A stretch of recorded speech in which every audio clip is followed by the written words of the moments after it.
Hello बच्चों, मैं आप लोगों के बीच में सन 2025 में होने वाले यूपी बोर्ड के क्लास 10th का एक मॉडल पेपर कैसे बोर्ड एग्ज़ाम में हल करेंगे उसको एक वीडियो के माध्यम से समझा रहा हूँ। ये सामाजिक विज्ञान का मॉडल पेपर है। इसमें आप देख सकते हैं 15 मिनट दिए गए हैं पढ़ने के लिए। 3.5 घंटा 15 मिनट मतलब टोटल टाइमिंग है। और इसमें 20 जो हैं आपके बहुविकल्पी प्रश्न हैं जो OMR शीट पे करना होता है।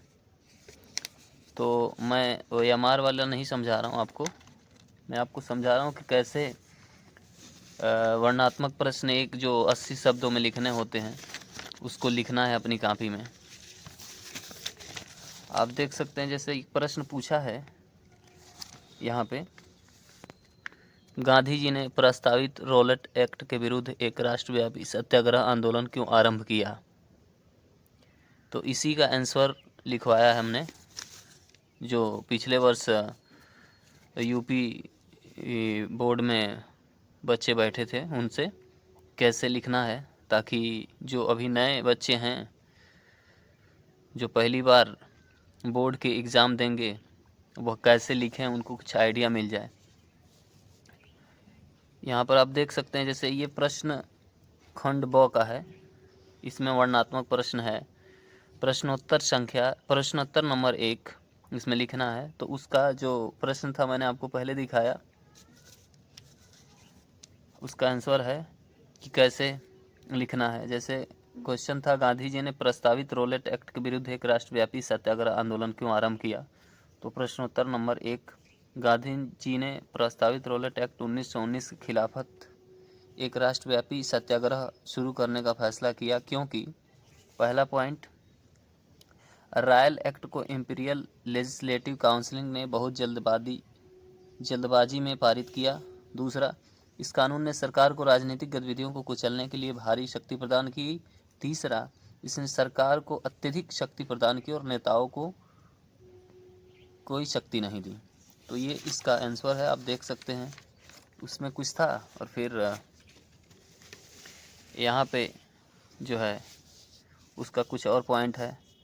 भारतीय और अन्य भारतीय नेताओं के संयुक्त विरोध के बाद भी इस कानून को जल्दबाजी में पारित किया गया था। इसमें राजनीतिक नेताओं को बिना किसी मुकदमे के 3 साल तक हिरासत में रखने की अनुमति दी। इसका अर्थ है कि ब्रिटिश सरकार किसी भी भारतीय नेता को बिना किसी अपराध के सबूत के गिरफ्तार करती है। तो ये पहले का आंसर है वर्णात्मक प्रश्न 1 का, जो 80 शब्दों में लिखना था। बहुत सारे बच्चे ऐसे होते हैं कि जानकारी ज़्यादा होने की वजह से इसमें बहुत ज़्यादा लिख देते हैं। तो ज़्यादा लिखने की ज़रूरत नहीं है, जितना प्रश्न का जवाब लिखने के लिए कहे उतना ही लिखना। 80 शब्दों में लिखना चाहिए, पूरी बात हो जाए उतना में। फिर प्रश्नोत्तर नंबर 2 दिया हुआ है। क्वेश्चन इसमें पूछा है, जैसे इस पेपर में आप देख सकते हैं, संघात्मक शासन के मुख्य लक्षण बताइए। 4 नंबर का है ये, 80 शब्दों में लिखने हैं। तो इसका लिखा, जैसे हमने प्रश्नोत्तर नंबर 2 लिख दिया, उसके बाद से हेडिंग डाला संघात्मक शासन के मुख्य लक्षण। काले पेन से बेहतर तरीके से हेडिंग डालेंगे, प्रभावी होगा। अब देखें कि कैसे एक दायरे में इसको मतलब लिखा गया है। इससे क्या होता है, इधर उधर मतलब लिखावट नहीं होती और एक अंदर व्यवस्थित तरीके से सुंदर तरीके से लिख दिया जाता है। अब देखें संघात्मक शासन के मुख्य लक्षण। अब यहाँ पर आंसर इसका दिया गया, एक संघीय सरकार की एक प्रणाली में जिसमें सत्ता केंद्र सरकार और छोटी राजनीतिक इकाइयों जैसे राज्यों या प्रांतों के बीच विभाजित होती है, संघीय सरकार है। संघीय सरकार की मुख्य विशेषताओं में एक लिखित संविधान शामिल है जो केंद्र सरकार और राज्यों के बीच शक्तियों के विभाजन को रेखांकित करता है। सरकार की एक दोहरी प्रणाली प्रदर्शित करता है जहां सरकार के प्रत्येक स्तर का अपना अलग अधिकार क्षेत्र और शक्तियां होती है और केंद्र सरकार की क्षमता पूरे देश के मामलों को विनियमित और पर्यवेक्षण करती है जो पूरे देश को प्रभावित करती है। तो ऐसे करके यहाँ तक इसका आंसर आया है, आप देख सकते हैं। फिर प्रश्नोत्तर नंबर 3 दिया हुआ है, इसमें क्वेश्चन ये पूछा है, इसका जवाब कैसे लिखना है। प्रश्नोत्तर नंबर 3 का देख सकते हैं यहाँ पे। प्रश्नोत्तर नंबर 3 में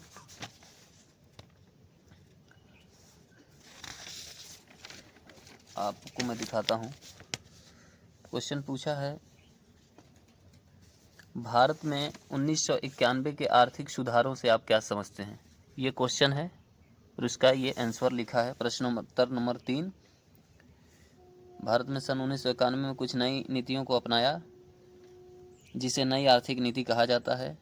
इस नई आर्थिक नीति में व्यापक आर्थिक सुधारों को शामिल किया गया। भारत में आर्थिक सुधारों को शामिल किया गया है। भारत में आर्थिक सुधारों का मतलब उन नीतियों से है जिसका प्रारंभ 1991 में आर्थिक व्यवस्था की शक्ति के स्तरों में वृद्धि करने के दृष्टिकोण से किया गया है। आर्थिक सुधार उदारीकरण, निजीकरण तथा वैश्वीकरण की नीतियों पर आधारित है, अतः इन्हें हम LPG नीति भी कहते हैं। अब देखें, इसको आगे थोड़ा सा बढ़ाया। उदारीकरण क्या है? इम्पोर्टेंट प्रश्न है ये। उदारीकरण का अर्थ है नियंत्रण में ढील देना या उन्हें हटा लेना है जिसमें आर्थिक विकास को बढ़ावा मिले। उदारीकरण भारत सरकार द्वारा अपनाए गए 3 संरचनात्मक सुधारों में से एक था, जिसे विभिन्न प्रतिबंधों और सुधारों को समाप्त करने के लिए अपनाया गया था, जो बाद में भारतीय अर्थव्यवस्था के विकास में बाधक बने। फिर इसका आगे भी आंसर है, आप देख सकते हैं। यहाँ उसका कुछ और पॉइंट है इधर। फिर निजीकरण लिखा गया और फिर वैश्वीकरण, इस तरह से। अब यहाँ पर निजीकरण का क्या है? निजीकरण का तात्पर्य निजी क्षेत्र को उन उद्योगों के लिए खोलना है जो पहले सरकारी क्षेत्र के लिए आरक्षित थे। इसमें मुख्य रूप से सार्वजनिक उपकरणों के निजी क्षेत्र के उपक्रमों को बेचना शामिल था। इसका उद्देश्य सार्वजनिक क्षेत्र के उपक्रम में राजनीतिक हस्तक्षेप को दूर करना था, जो उन्हें अक्षमताओं का मॉडल बना रहा था। उसके बाद से है तीसरा पॉइंट, वैश्वीकरण। वैश्वीकरण का तात्पर्य अर्थव्यवस्था को विदेशी निवेश और वैश्विक व्यापार की ओर अधिक खोलना है। वैश्वीकरण के कारण कई क्षेत्रों में लाभ देखने को मिला, जैसे फार्मास्यूटिकल, सूचना प्रौद्योगिकी, रसायन, कपड़ा, चमड़ा, कृषि, विनिर्माण आदि। तो ये प्रश्न नंबर 3 का उत्तर था, ऐसे लिखना था। फिर ये समाप्त हुआ। उसके बाद से है प्रश्नोत्तर नंबर 4। इसमें आप देखें, ये प्रश्न पूछा है चौथा, जैसे क्वेश्चन यहाँ पर आप देख सकते हैं। चावल की उपज के लिए आवश्यक 3 भौगोलिक दशाओं का वर्णन कीजिए। कि चावल को उपज कराने के लिए जो 3 भौगोलिक दशाएं हैं वो क्या होनी चाहिए? तो इसका जवाब है चावल की, अभी हेडिंग डालेंगे, चावल की उपज के लिए आवश्यक 3 भौगोलिक दशाएं।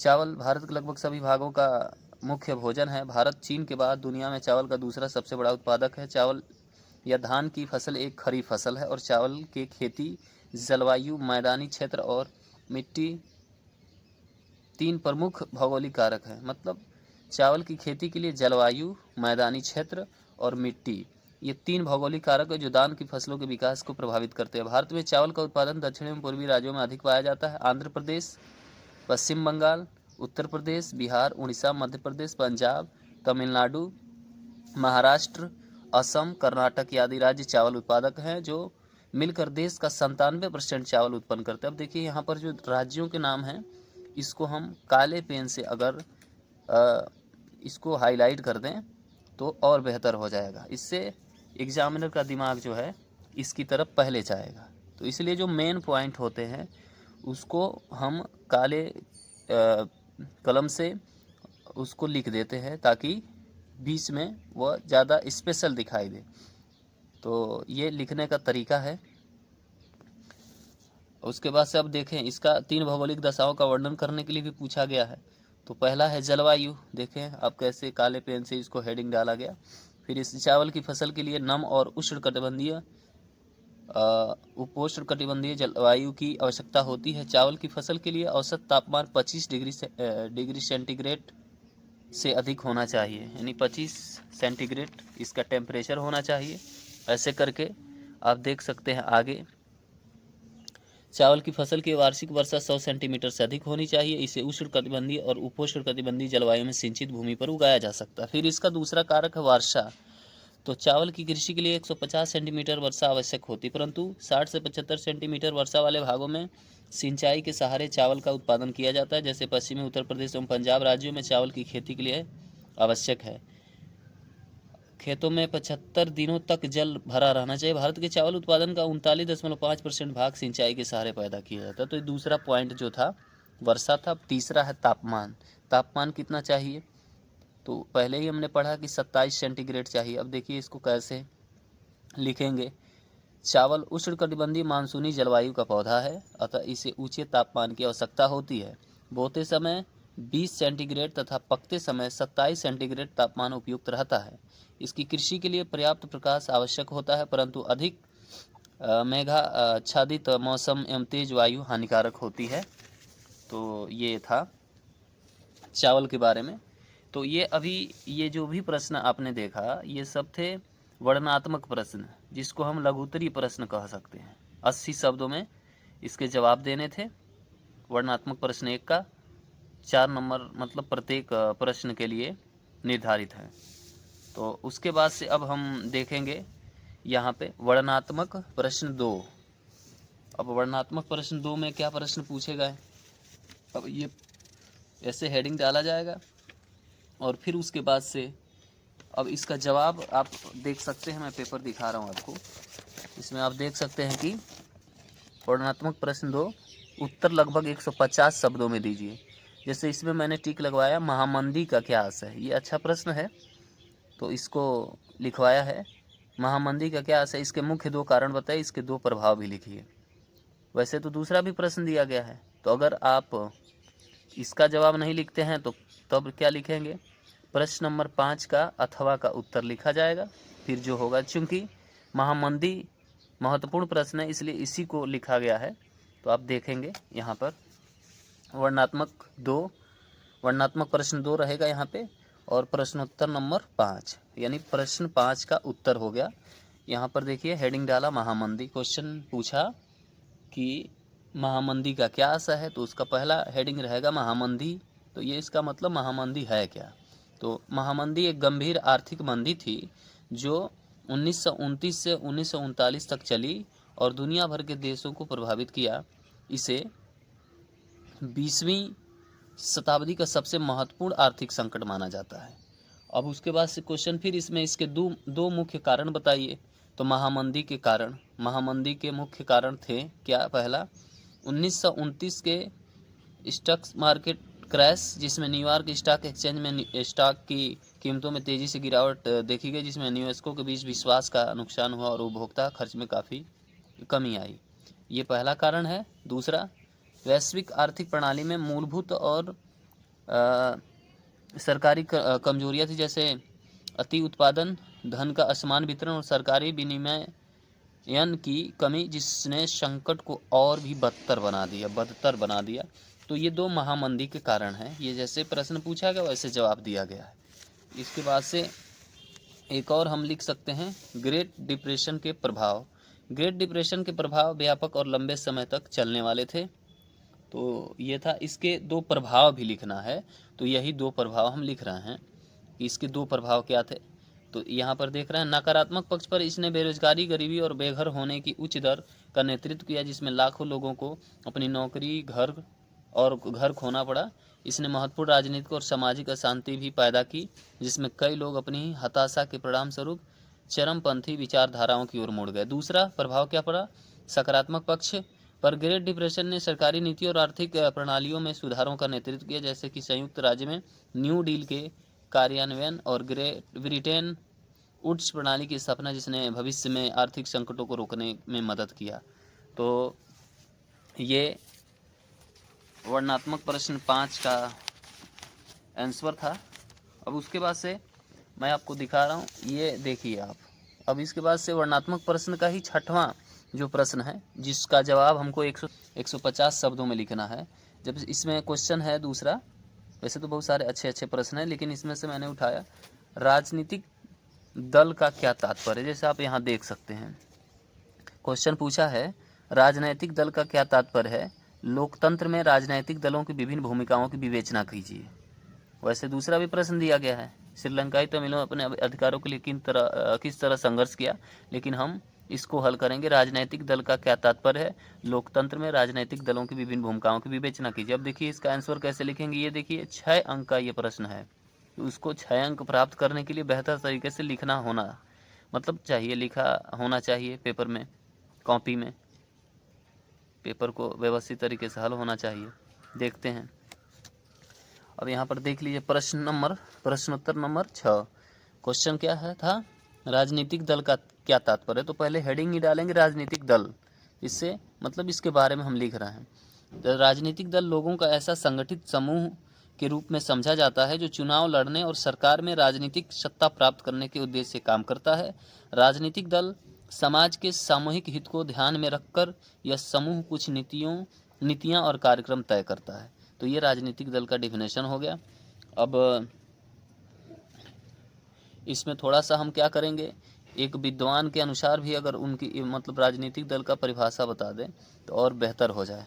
जैसे गेटिल के अनुसार राजनीतिक दल नागरिकों का वह समुदाय है जो एक राजनीतिक इकाई के रूप में कार्य करता है और मतदान की शक्ति का प्रयोग करके सरकार को नियंत्रित करना तथा अपनी सामान्य नीति की पूर्ति करना चाहता है।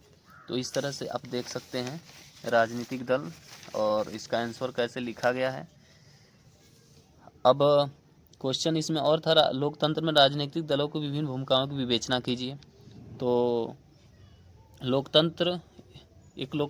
लोकतांत्रिक राज्य में राजनीतिक दल निम्न रूप से अपनी भूमिका निभाते हैं। अगर हम इसको चाहें तो काले पेन से भी लिख सकते थे, इन्होंने नहीं लिखा है, लेकिन आप लिख सकते हैं ताकि पॉइंट ऑफ व्यू दिखे कि इसमें क्या क्या है। तो क्या भूमिका निभाता है राजनीतिक दल लोकतांत्रिक राज्य में, सरकार बनाना। पहला काम है राजनीतिक दल का, ये सरकार बनाती है। कई राजनीतिक दल चुनाव में सरकार बनाने के लिए चुनाव लड़ता है। जो दल चुनाव जीतता है वह सरकार बनाता तथा महत्वपूर्ण नीतियों और फैसलों के मामले में भी निर्णय लेता है। पार्टियां नेता चुनती हैं, उनको प्रशिक्षित करती हैं, फिर उन्हें मंत्री बनाती हैं ताकि वह पार्टी की इच्छा अनुसार शासन चला सके। दूसरा पॉइंट, विरोधी दल के रूप में काम करना। चुनाव हारने वाले दल शासक दल के विरोधी पक्ष की भूमिका निभाते हैं। उन्हें सरकार की गलत नीतियों और असफलताओं की आलोचना करने के साथ अपनी अलग राय भी रखते हैं। विरोधी दल सरकार के खिलाफ आम जनता को अवगत कराते हैं। अब तीसरा, जनमत निर्माण करना। तीसरा काम इनका क्या है, भूमिका क्या है।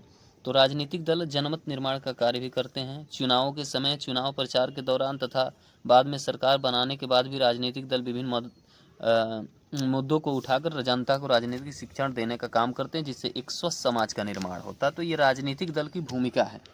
एक लोकतांत्रिक देश में राजनीतिक दल का होना क्या मतलब क्यों जरूरी है या क्या उसका योगदान है, ये हम इस पॉइंट से देख सकते हैं। चौथा पॉइंट है कल्याणकारी कार्यक्रमों को जनता तक पहुंचाना।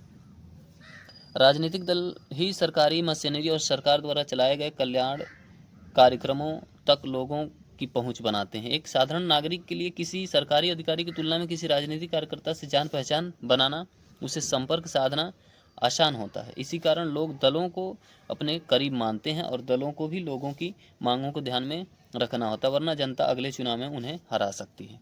तो एक लोकतांत्रिक राज्य में राजनीतिक दल जो होता है वह कौन कौन सी भूमिका निभाता है, सरकार बनाने में, विरोधी दल के रूप में काम करता है, जनमत निर्माण करता है और कल्याणकारी कार्यक्रमों को जनता तक पहुंचाने का काम करता है। तो ये प्रश्न नंबर 6 का उत्तर था, इतना इधर था।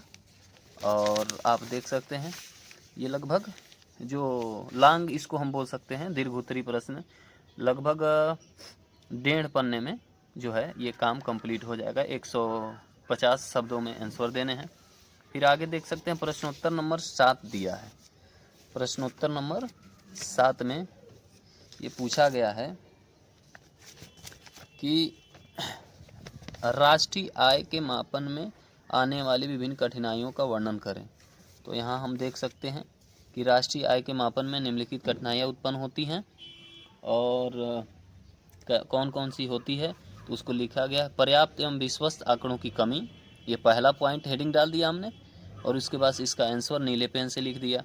इस संदर्भ में आंकड़ों को कितनी भी शुद्धता से संग्रह किया जाए, इसमें कुछ त्रुटि अवश्य देखने को मिलती है। देश जितना ही पिछड़ा हो उसके साथ यह समझ ही अधिक होती है। फिर दूसरा है दोहरी गणना की संभावना। किसी अर्थव्यवस्था के अंतर्गत एक ही आय की 2 बार गणना कर ली जाती है। जैसे एक व्यक्ति की आप यहाँ देखें मासिक आय 50,000 रुपये है और वह अपने नौकर को 2,000 रुपये देता है, तो यहाँ उसके नौकर की यह आय को अलग अलग जोड़ना दोहरी गणना की संभावना है। तीसरा जो मतलब इसका कठिनाइयों का तीसरा जो प्रॉब्लम्स है यहाँ पर आप देख सकते हैं, मौद्रिक विनिमय प्रणाली का अभाव है। इसमें क्या है, किसी देश की अर्थव्यवस्था में ऐसी कई सारी वस्तुओं का समावेश है जिसका विनिमय मुद्रा के द्वारा नहीं होता। कुछ वस्तुओं के उत्पादक स्वयं भी उपभोग कर लेते हैं या वस्तुओं के बदले दूसरी वस्तुओं को प्राप्त कर लेते हैं। ऐसी स्थिति में आय के मापन में समस्या उत्पन्न होती है। चौथा, गैर मुद्रीकृत लेन देन का प्रसार। भारत में कुछ लेन देन ऐसे होते हैं जिनमें उत्पादन का एक बड़ा हिस्सा बाजार में आता ही नहीं है, इसलिए राष्ट्रीय आय सांख्यिकी विद को उत्पादन के इस हिस्से के लिए एक उपयुक्त उपाय खोजने की समस्या का सामना करना पड़ता है। पांचवा, पर्याप्त सांख्यिकी या डेटा की उपलब्धता का अभाव। हमारे देश में पर्याप्त और सही उत्पादन और लागत के आंकड़े उपलब्ध नहीं है। अनार्जित आय और सेवा में नियोजित व्यक्तियों पर राष्ट्रीय आय के आंकड़ों का अनुमान लगाने के लिए उपलब्ध नहीं है। इसके अलावा ग्रामीण और शहरी आबादी के उपभोग और निवेश व्यय के आंकड़े राष्ट्रीय आय के अनुमान के लिए उपलब्ध नहीं है। इसके लिए देश में डेटा संग्रह के लिए कोई तंत्र नहीं है। और छठा ये है, सही गणना में कठिनाई। इसमें आप देख सकते हैं क्या क्या लिखा हुआ है, व्यवस्थित तरीके से ऐसे आपको लिखना है। फिर प्रश्नोत्तर नंबर 8 है। इसमें प्रश्न ये पूछा गया, इसमें प्रश्न पूछा गया है कि परिवहन तथा संचार के साधन, ये बड़ा इम्पोर्टेंट महत्वपूर्ण प्रश्न है। आपको मैं दिखाऊं, यहाँ पर आप देख सकते हैं। वैसे तो ये भी प्रश्न अच्छा है, लेकिन ये मैंने ठीक करवाया। परिवहन तथा संचार के साधन किसी देश की जीवन रेखा तथा अर्थव्यवस्था क्यों कहे जाते हैं? तो इसका जवाब आप देख सकते हैं। प्रश्नोत्तर नंबर 8, परिवहन और संचार के साधनों को अक्सर किसी देश की अर्थव्यवस्था की जीवन रेखा कहा जाता है, क्योंकि वे आर्थिक गतिविधि और विकास को सुविधाजनक बनाने में महत्वपूर्ण भूमिका निभाते हैं। कुशल और विश्वसनीय परिवहन और संचार प्रणालियों के बिना व्यवसायों को, वस्तुओं और सेवाओं को स्थानांतरित करने में कठिनाई होगी और लोगों को काम, स्कूल और अन्य महत्वपूर्ण स्थलों पर जाने में कठिनाई होगी। अब यहाँ पर देख सकते हैं, व्यापार और वाणिज्य के लिए परिवहन और संचार प्रणालियाँ आवश्यक हैं, क्योंकि वे वस्तुओं को जहाँ वे उत्पादित होती है वहाँ से वहाँ ले जाने में सक्षम बनाती है जहाँ उनकी आवश्यकता होती है। तो ये परिवहन एवं संचार प्रणाली को किसी भी देश की जीवन रेखा इसलिए कहा जाता है। इसमें सारी बातें व्यवस्थित तरीके से लिख दी गई हैं। अब आप वीडियो को पास करके भी मतलब इसको आसानी से लिख सकते हैं बच्चों। तो ये क्लास 10th के सामाजिक विज्ञान का मैंने एक सॉल्यूशन दिया, एक तरीका बताया कैसे लिखना है। आप वीडियो को रोक करके और व्यवस्थित तरीके से इसको लिख सकते हैं। मानचित्र कार्य के लिए जैसे मानचित्र कार्य दिया, मैं अब इसको लिए एक अलग से वीडियो लेकर के आऊँगा, लेकिन थोड़ा सा मैं आपको समझा दूं। जैसे यहाँ पर मानचित्र कार्य है, प्रश्न नंबर, यहाँ पर आप देख सकते हैं प्रश्न नंबर मानचित्र कार्य लिखा हुआ है, निर्देश भी दिया गया है। प्रश्न नंबर 9 का क। अब ये इतिहास के प्रश्न है 5। वह स्थान जहाँ महात्मा गांधी ने सविनय अवज्ञा आंदोलन प्रारंभ किया। तो इन ये 5 प्रश्नों को हम अपने कॉपी में ऐसे लिख लेंगे और उसका आंसर यहाँ लिख देंगे। ये हो गया। अब देखिए, एक प्रश्न के लिए 1 नंबर है, लेकिन हम आधा जो है नक्शे में जब दिखाएंगे, मैप में दिखाएंगे। जैसे आप देखें, एक मैप है, ये भरा हुआ है, आप यहाँ देख सकते हैं। यहाँ पे जैसे ये प्रश्न पूछा गया है, जैसे पूछा वह स्थान जहाँ वह पहला प्रश्न है। जैसे इसको कैसे मानचित्र कार्य, यहाँ हेडिंग डाल दिया। प्रश्न नंबर 9 का क, यानी उत्तर ही हम लिख रहे हैं यहाँ पे। तो प्रश्न नंबर 9 का क का पहला, वह स्थान जहाँ महात्मा गांधी ने सविनय अवज्ञा आंदोलन प्रारंभ किया। तो आंसर आया दांडी। ठीक है। वह स्थान जहाँ 1927 में कांग्रेस का अधिवेशन हुआ। आंसर आया मद्रास। वह स्थान जहाँ कांग्रेस का सितंबर 1920 में अधिवेशन हुआ। नागपुर। वह स्थान जहां असहयोग आंदोलन का कार्यक्रम स्वीकार किया। कलकत्ता। वह स्थान जहां जालियांवाला बाग की घटना घटी। अमृतसर। तो ये 5 प्रश्न हैं, इसको हमने यहाँ लिख दिया, आंसर भी लिख दिया। अब इसको बाद से जो मैप मिलेगा, वहाँ पर नक्शा मिलेगा, उसको कैसे भरना। जैसे देखिए, दांडी भरना था, यहाँ भर दिया गया है। ठीक है। दूसरा का नागपुर भरना था, यहाँ भर दिया गया। तीसरा आप क्या पूछा है, दूसरा चूँकि दूसरा यहाँ, जैसे पहला यहाँ पूछा है, अब देख सकते हैं पहला पूछा है दांडी, तो आप देख सकते हैं कि ये दांडी यहाँ भर दिया गया मैप में। फिर उसके बाद से वह स्थान जहाँ 1927 में कांग्रेस का अधिवेशन हुआ। मद्रास। तो आप देख सकते हैं चेन्नई, मद्रास, ये यहाँ पे है नक्शे में, ऐसे दिखा देना है। फिर उसके बाद से दिया है सितंबर 1920 में कांग्रेस का जो अधिवेशन हुआ था, तो नागपुर, यहाँ है नागपुर, देख सकते हैं आप, ठीक है। उसके बाद से वह स्थान जहाँ असहयोग आंदोलन कार्यक्रम स्वीकार किया गया, तो कलकत्ता यहाँ पर है, पश्चिम बंगाल में कलकत्ता है यहाँ पे, तो यहाँ हमने कर दिया। हम इसको चाहें तो यहाँ से खींच करके यहाँ पर भी लिख सकते हैं, तो वैसे हम यहाँ जगह था तो लिख दिया गया है। फिर उसके बाद से देख सकते हैं 5वां, वह स्थान जहाँ जालियांवाला बाग की घटना घटी, तो अमृतसर, तो यहाँ पर आप देख सकते हैं ये अमृतसर का हिस्सा दिखाया गया है, आप देख सकते हैं यहाँ पे। तो ऐसे मतलब मैप का काम करना है। मैप वैसे मैं अलग से एक वीडियो बना करके बहुत सारे मतलब प्रश्नों को सॉल्व किया जाएगा। अब मैप देख सकते हैं, ऐसे हल करना है, कॉपी में ऐसे लिखना है। फिर उसके बाद से इसमें एक और है, जैसे ये तो इतिहास के हो गए। अब उसके बाद से प्रश्न नंबर 9 का ख, आप देख सकते हैं, इसको लिखना नहीं रहता इसमें, जैसे ख दिया हुआ है, कलपक्कम परमाणु ऊर्जा केंद्र को इस चिन्ह द्वारा नाम सही दर्शाना है। उसके बाद से आप देख सकते हैं कैसे भूगोल वाला जो दूसरा प्रश्न है, प्रश्न नंबर 9 का ख, तो कलपक्कम परमाणु ऊर्जा केंद्र इस चिन्ह के द्वारा, मुंबई बंदरगाह को इस चिन्ह के द्वारा, पर्वतीय मिट्टी का क्षेत्र इस चिन्ह के द्वारा, लौह अयस्क क्षेत्र चिन्ह द्वारा, सेंट्रल रेलवे का मुख्यालय इस चिन्ह के द्वारा दर्शाना है। तो ये मैप में यहाँ पर आप देख सकते हैं, यहाँ पे कैसे भरा है आप देख सकते हैं। जैसे कलपक्कम वाला दिया था यहाँ पर है, फिर आप दूसरे का उत्तर देखें, चित्त मतलब वहाँ पर चिन्ह भी देना था, तो ऐसे चिन्ह को वहाँ पर अंकित कर देना है। और फिर दूसरा मुंबई बंदरगाह, तो यहाँ पर ऐसे कर दिया गया है। फिर तीसरा जो है पर्वतीय मिट्टी का क्षेत्र, ये ऊपर ऐसे बना देना है। और फिर उसके बाद से चौथा उड़ीसा, और फिर 5वां मुंबई, ऐसे बना देना था। तो ऐसे मैप का वर्क किया जाता है, इस तरह से आप समझ सकते हैं। चलिए, थैंक यू।